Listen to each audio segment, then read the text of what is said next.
नमस्कार दोस्तों, एक बार फिर से आप सभी का आपका स्टडी चैनल पर बहुत बहुत स्वागत है। मेरा नाम है गौरव। आज की वीडियो में हम बात करने वाले हैं प्रीलिम्स एग्ज़ाम के ऊपर। मतलब कि प्रीलिम्स एग्ज़ाम के अंदर दो पार्ट होते हैं, जनरल स्टडीज़ और सी सेट, दो एग्ज़ाम्स होते हैं। उसमें से आज हम बात करेंगे जनरल स्टडी के एग्ज़ाम पे।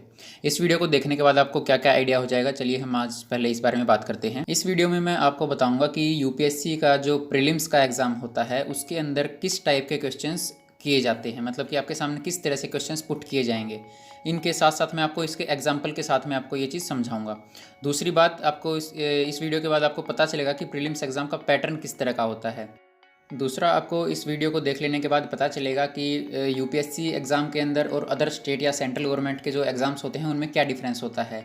एक बात आपको इस वीडियो के बाद बहुत ही हेल्पफुल रहेगी कि आपको इस बारे में पता चलेगा प्रीलिम्स की या मेंस की प्रिपरेशन करते टाइम आपको किन बातों का ध्यान रखना है, मतलब कि किस तरह से आपको स्टडी करनी है। दोस्तों, ये एक सीरीज़ स्टार्ट की गई है जिसके अंदर आपको सबसे पहले अब हमने जो है प्रीलिम्स के जीएस पेपर के बारे में बताया है, फिर अगली वीडियोज़ में हम सी सेट के बारे में और उसके साथ साथ नेक्स्ट आने वाली वीडियोज़ में मेंस एग्ज़ाम के जीएस के एग्ज़ाम्स के बारे में भी एनालिसिस करेंगे। क्योंकि हर वीडियो में बताई गई छोटी छोटी बातें ही एक बड़ा डिफरेंस क्रिएट करती हैं, तो इसलिए मैं आपको रिक्वेस्ट करूंगा कि आप चैनल को सब्सक्राइब कर लीजिए, जिससे कि आपको प्रीलिम्स के साथ साथ मेंस एग्ज़ाम के बारे में भी पूरा एनालिसिस आपको यहाँ पर आगे आने वाली वीडियोज़ में मिल सके।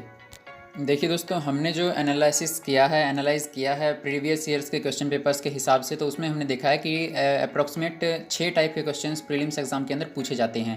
मतलब कि 6 तरीक़ों से आपसे क्वेश्चंस पुट किए जा सकते हैं, उन्हीं के बारे में आज हम डिस्कस करेंगे। सबसे पहले हम बात करते हैं टाइप 1 पर। टाइप 1 में होता है हमारा डायरेक्ट क्वेश्चन पुट कर लिए जाते हैं, जिस तरह से अदर गवर्नमेंट या सेंट्रल गवर्नमेंट या किसी भी एमसीक्यू एग्ज़ाम के अंदर होते हैं। आपके सामने एक लाइन लिख दी जाती है, क्वेश्चन लिख दिया जाता है और उसके 4 ऑप्शंस दे दिए जाते हैं जो एमसीक्यू होते हैं क्वेश्चंस उसके अंदर। उन्हीं 4 ऑप्शंस में से आपको कोई एक जो है राइट टिक करना होता है। इस तरह के क्वेश्चंस को अटैम्प्ट करते टाइम हमें एक बात का ध्यान रखना होता है कि जिस तरह से कोई क्वेश्चन किया गया है तो उसके अंदर हमें इस बात का ध्यान रखना होता है कि उसने पॉजिटिव में वे में पूछा है या नेगेटिव वे में पूछा है। अभी हम जो है ना इसका एग्जाम्पल लेते हैं, जिससे आपको बहुत ही अच्छे तरीके से समझ आ जाएगा। दोस्तों, आप यहाँ पर देख सकते हैं ये क्वेश्चन नंबर 3 है आपके सामने है, जिसके अंदर आपको एक क्वेश्चन दिया गया है और 4 ऑप्शंस दिए गए हैं। ये एक बेसिक पैटर्न होता है एमसीक्यू का, आप सभी जानते हैं। जैसे यहाँ पर दिया गया है वैश्विक प्रतियोगिता रिपोर्ट, मतलब कि ग्लोबल कॉम्पिटिटिव रिपोर्ट कौन प्रकाशित करता है। इसके अंदर आपको 4 ऑप्शन दे दिए गए हैं। देखिए दोस्तों, यहाँ पर मैं आपको क्वेश्चन पेपर का सोल्यूशन नहीं करवा रहा हूँ, मैं आपको सिर्फ यहाँ पर एक पैटर्न समझा रहा हूँ कि किस तरह से क्वेश्चन आएंगे, किस तरह से क्वेश्चन पुट किए जाते हैं, जिससे कि आपको प्रिपरेशन में हेल्प मिले। तो आप यहाँ पर देख सकते हैं इन्होंने 4 ऑप्शन दे दिए हैं और एक ये क्वेश्चन दे दिया है। ठीक उसी तरह से हम अगला एग्जाम्पल लेते हैं। यहाँ पर आप देख सकते हैं क्वेश्चन नंबर 7 है। जो हमने अभी पहला एग्जाम्पल लिया था उसके अंदर एक पॉजिटिव वे में क्वेश्चन था कि जो है इस ग्लोबल कॉम्पिटिटिव इंडेक्स जो है रिपोर्ट को कौन प्रकाशित करता है। अब यहाँ पर देखिए इस एग्जाम्पल में क्या पूछा गया है कि निम्न में से कौन सा एक हड़प्पा स्थल नहीं है। तो ऐसे क्वेश्चंस में हमें इन्हीं चीज़ों का ध्यान रखना होता है कि वो पॉजिटिव वे में पूछा गया है या नेगेटिव वे में पूछा गया है। गलती इन क्वेश्चन में गलतियाँ सिर्फ यहीं पर होती हैं और यहाँ पर ऐसे क्वेश्चन में कोई गलती नहीं होती है। तो क्वेश्चन को ध्यान से पढ़ना चाहिए। तो इस तरह के सबसे टाइप नंबर 1 आती है सबसे पहले नंबर पर, जिसके अंदर आपको डायरेक्ट क्वेश्चन और 4 ऑप्शन दे दिए जाते हैं। इसके बाद हम बढ़ते हैं टाइप नंबर 2 पर, अगले टाइप पर। तो दोस्तों, जो दूसरा टाइप आता है क्वेश्चन का, वो आता है आपको जो है कुछ स्टेटमेंट्स दे दी जाती हैं। 2 स्टेटमेंट्स, 3 स्टेटमेंट्स, 4 स्टेटमेंट्स भी हो सकती हैं। वो आपको रैंडमली उठा करके दे दी जाती हैं। ज़रूरी नहीं किसी एक ही टॉपिक से, टॉपिक वाले की टाइप हम आगे बात करेंगे। अभी जो है हम इस पर बात करते हैं कि आपके पूरे सिलेबस में से कोई भी 2, 3, 4 स्टेटमेंट्स आपको क्वेश्चन में दे दी जाती हैं और उनमें आपको कोड से जो है आपको डिसाइड करना होता है कि कौन सी करेक्ट हैं या फिर कौन सी इनकरेक्ट हैं। ये आपको बताना होता है जो क्वेश्चन में पूछा गया होता है। तो चलिए हम एग्जाम्पल लेते हैं। दोस्तों, आप यहाँ पर देख सकते हैं ये क्वेश्चन दिया गया है जिसके अंदर आपको 2 स्टेटमेंट दी गई हैं। इन 2 स्टेटमेंट को आप देख सकते हैं। सबसे ऊपर क्वेश्चन दिया गया है मुगल भारत के संदर्भ में जागीरदार और जमींदार के बीच क्या अंतर है या फिर क्या अंतर हैं, मतलब कि एक भी इसका उत्तर हो सकता है और दोनों भी हो सकते हैं। तो नीचे आप देख सकते हैं यहाँ पर दिया गया है नीचे दिए गए कूट का प्रयोग कर सही उत्तर चुनिए। तो यहाँ पर जो आपको ये जो कोड दिया गया है, जैसे केवल 1 है, केवल 2 है, 1 और 2 दोनों हैं, या फिर ना तो 1 है और ना ही 2 है।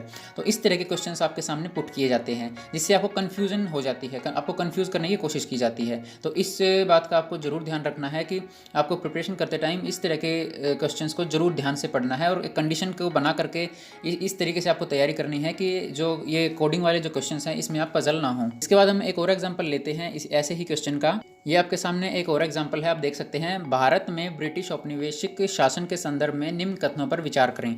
तो इसके अंदर आपको 3 कंडीशंस दी गई हैं। इन तीनों कंडीशंस के साथ में नीचे दिया गया है उपरोक्त में से कौन से कथन सही हैं। अब इन्होंने जो बोला है कि केवल 1 और 2, केवल 1 और 3, केवल 2 और 3 या फिर 1, 2 और 3, तो इसमें पूछा है कि कौन से कथन सही हैं। इसी की जगह अगर ये पूछ लेता कि कौन से कथन सही नहीं हैं, तो यहाँ पर भी इस बात का जरूर ध्यान रखना है। तो दूसरी टाइप आपकी ये होती है कि आपके सामने रैंडमली कोई भी जो है कहीं से भी 2 या 3 अलग अलग टॉपिक्स के भी उठा करके कंडीशंस दे दी जाती हैं, जिनमें से आपको सिलेक्ट करना होता है कौन सा सही बता रहा है और कौन सा गलत बता रहा है। हम बात करते हैं अगली तीसरे नंबर की टाइप पर, जो कि बहुत ही इंपॉर्टेंट है, जो आपको सिलेबस को लर्न करते टाइम, पढ़ते टाइम आपको टॉपिक वाइज जो है बहुत हेल्प करेगी। आप इसको देखिए। तो नेक्स्ट जो टाइप आती है टाइप नंबर 3, उसमें होता है कोई एक पर्टिकुलर टॉपिक होता है लिया। मान लीजिए आपने इंडस वैली सिविलाइजेशन लिया, हड़प्पा सभ्यता के बारे में आपने पढ़ा, मतलब उस क्वेश्चन के अंदर इंडस वैली सिविलाइजेशन से रिलेटेड ही तीनों कंडीशंस होंगी। मतलब कि एक ही टॉपिक की तीनों कंडीशंस या चारों कंडीशंस होंगी और उन्हीं में से आपको बताना है कि कौन सी सही है या कौन सी गलत है। जो आपसे क्वेश्चन में पूछा जाए वो आपको बताना है। इसके बारे में हम एग्जांपल लेते हैं। अभी आपके सामने ये देखिए, ये क्वेश्चन नंबर 4 है। यहाँ पर दिया गया है चार्टर एक्ट को यहाँ पर लिया गया है। ये एक टॉपिक है आपका चार्टर एक्ट 1813। चार्टर एक्ट 1813 के संबंध में निम्न कथनों पर विचार करें। मतलब कि चार्टर एक्ट 1813 के टॉपिक से रिलेटेड ही ये तीनों कंडीशंस हैं और इन्हीं में से आपको बताना है कि कौन सा सही है। नीचे देखिए यहाँ पर दिया गया है उपरोक्त में से कौन से कथन सही हैं और इनमें आपको 4 ऑप्शन दे दिए गए हैं। तो इस तरह के जो आपके सामने क्वेश्चंस देखने को मिलते हैं प्रीलिम्स एग्जाम में। जो हमने पहले जो टाइप डिस्कस करी थी उसके अंदर था कि कहीं से भी कोई भी अलग अलग टॉपिक के भी रैंडमली जो है कंडीशंस उठा करके दे दी जा सकती हैं, लेकिन यहाँ पर जो है आपको एक स्पेशल टॉपिक से रिलेटेड 3-4 कंडीशंस लिख दी जाएंगी, उसमें से आपको करेक्ट या इनकरेक्ट बताना होता है। इसका हम एक और एग्जाम्पल लेते हैं टाइप नंबर 3 का। यहाँ पर आप देख सकते हैं, स्वदेशी आंदोलन के संदर्भ में निम्न कथनों पर विचार करें। इसके अंदर आपको 2 कंडीशंस दे दी गई हैं स्वदेशी आंदोलन से रिलेटेड, और इसके अंदर आपको नीचे दे दिया गया है कि उपरोक्त में से कौन सा कथन या कौन से कथन सही हैं। इसके अंदर आपको 4 ऑप्शन दे दिए हैं। वही कोडिंग वाला सिस्टम है। आपको जो है एक टॉपिक से रिलेटेड भी दे सकता है या फिर 2 अलग अलग टॉपिक के रैंडमली पॉइंट्स लिख करके भी दे सकता है। इस बात का आपको जरूर ध्यान रखना है। बढ़ते हैं हम अपनी अगली टाइप की तरफ। दोस्तों, आप सभी से रिक्वेस्ट है कि अगर वीडियो हेल्पफुल लग रही है, आपके लिए हेल्पफुल है, आपको पसंद आ रही है, तो आप वीडियो को लाइक और शेयर जरूर करिएगा। और वीडियो कैसी लगी है, कितनी हेल्पफुल रही है, हमें कमेंट करके अपना जरूर बताइएगा। अगली टाइप जो बहुत ही इंपॉर्टेंट है, जिसमें आपको डीपली स्टडी करने की बहुत ही ज़्यादा ज़रूरत होती है। अगर आप अंडरस्टैंडिंग बेस पे स्टडी करते हैं तो आपको ये क्वेश्चंस जो है, आपके क्वेश्चंस इस तरह के गलत नहीं हो सकते हैं। तो वो टाइप जो आती है वो आती है मैचिंग, जिसको बोलते हैं पेयर क्वेश्चंस। मतलब कि जो पेयर्स आपसे पूछे जाते हैं। अब पेयर्स जो पूछे जाते हैं वो कैसे होंगे, हम डायरेक्ट एग्जाम्पल देखते हैं, आपको समझ आ जाएगा। अब ये यहाँ पर देख सकते हैं, आपके सामने ये क्वेश्चन है, दिया गया है निम्न युग्मों पर विचार करें। यहाँ पर एक तरफ दिए गए हैं आंदोलन या फिर संगठन, एक तरफ दिए गए हैं नायक। नायक मतलब कि लीडर। तो मतलब कि ये इस आंदोलन का कौन लीडर था। तो आपके सामने यहाँ पर ये 3 पेयर दिए गए हैं। अखिल भारतीय अस्पृश्यता विरोधी लीग के सामने महात्मा गांधी जी हैं। अखिल भारतीय किसान सभा के सामने स्वामी सहजानंद सरस्वती जी हैं। आत्मसम्मान आंदोलन के सामने ईवी रामास्वामी नायंकर हैं। तो अब इन तीनों पेयर्स में से आपसे पूछा क्या गया है, उपरोक्त में से कौन से युग्म सही सुमेलित हैं। इसी की जगह ये भी पूछा जा सकता था कि इनमें से कौन से युग्म सही सुमेलित नहीं हैं। तो आपके सामने इस तरह का क्वेश्चन जो है बना करके दे दिया जाता है। तो ऐसे क्वेश्चन को सोल्व करने के लिए आपको डीप स्टडी करने की ज़रूरत है। आपको मतलब एक्यूरेसी बहुत ज़रूरी है ऐसे क्वेश्चंस के लिए। अब यहाँ पर आपके सामने ऑप्शन दे दिए गए हैं 4, आपको कोडिंग के थ्रू इसका आंसर देना होगा। तो ये आती है आपकी अगली टाइप है। मतलब कि इन्फॉर्मेशन तो सेम रहेगी, बस उसको पूछने का तरीका जो है, पुट करने का जो तरीका है वो यूपीएससी चेंज कर देता है। इसी वजह से यहाँ पर गलतियाँ होती हैं और यूपीएससी और अदर एग्जाम में और ज़्यादा डिफरेंस कोई नहीं होता है। बढ़ते हैं हम अपनी अगली टाइप की तरफ। टाइप नंबर 5 जो आती है वो आती है आपकी कोई भी जैसे करंट इश्यूज़ होते हैं, करंट इवेंट्स होते हैं, करंट अफेयर्स जो न्यूज़ होती है, उससे रिलेटेड कोई भी एक टॉपिक होता है, उसी टॉपिक का आपसे रीज़न पूछ लिया जाता है। रीज़न मतलब कि जैसे कोई अगर अच्छी न्यूज़ है, कोई वायरल न्यूज़ है, तो उसके बारे में आपसे प्रीलिम्स एग्जाम में क्वेश्चन पुट कर लिया जाएगा कि इसका क्या कारण था। तो इस तरीके से आपके सामने टाइप नंबर 5 आती है। इसका हम एग्जाम्पल लेते हैं।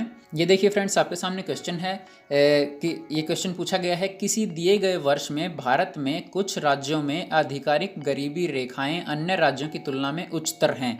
क्योंकि अब देखिए यहाँ पर क्योंकि लगा दिया गया है, मतलब कि ये रीज़न पूछना चाह रहा है, क्यों उच्चतर हैं गरीबी रेखाएं अन्य राज्यों की तुलना में क्यों उच्चतर हैं। तो इसमें आपसे रीज़न पूछा गया है, हो सकता है ये करंट इशू का भी क्वेश्चन हो। तो इस तरीके से आपसे जो है किसी भी इशू को उठा करके उसका रीज़न पूछ लिया जाएगा, तो आपको इन पर भी काम करना है। डायरेक्ट क्वेश्चन पूछना एक अलग बात होती है, लेकिन उसके अंदर डीप नॉलेज लेना और उसका रीज़न जानना वो एक अलग बात होती है। तो करंट इवेंट्स को पढ़ते टाइम आप इस बात का जरूर ध्यान रखें कि जो आप पढ़ रहे हैं उसका रीज़न पर भी फोकस करें कि वो ऐसा क्यों हो रहा है। तो ये भी आपको बहुत ही प्रीलिम्स के साथ साथ मेंस में भी बहुत ज़्यादा हेल्प करेगा। उसके बाद हम बढ़ते हैं अगले टाइप के क्वेश्चन पर, टाइप नंबर 6। दोस्तों अगर वीडियो के बाद भी अगर किसी भी तरह की कोई प्रॉब्लम है, कोई डाउट है, किसी भी तरह का कोई क्वेश्चन है, तो सबसे पहले तो आप हमारे चैनल के वीडियो सेक्शन में जाकर के आप वीडियोस को देखिएगा। हो सकता है आपकी क्वेरीज वहीं पर मिल जाएंगी, आपको कमेंट करने की ज़रूरत ही नहीं पड़ेगी। लेकिन अगर फिर भी वहाँ पर नहीं सॉल्यूशन होता है तो आप कमेंट कर सकते हैं। दोस्तों अगर आप प्रीवियस ईयर्स के जीके के क्वेश्चंस या रीजनिंग के क्वेश्चन इस तरह के क्वेश्चंस आप चाहते हैं तो आप मुझे इंस्टाग्राम पर फॉलो कर सकते हैं। वहाँ पर मैं स्टोरी टैब के अंदर जब भी मुझे टाइम मिलता है तो मैं वहाँ पर जो है प्रीवियस ईयर्स के क्वेश्चंस जो है टाइप करता रहता हूँ।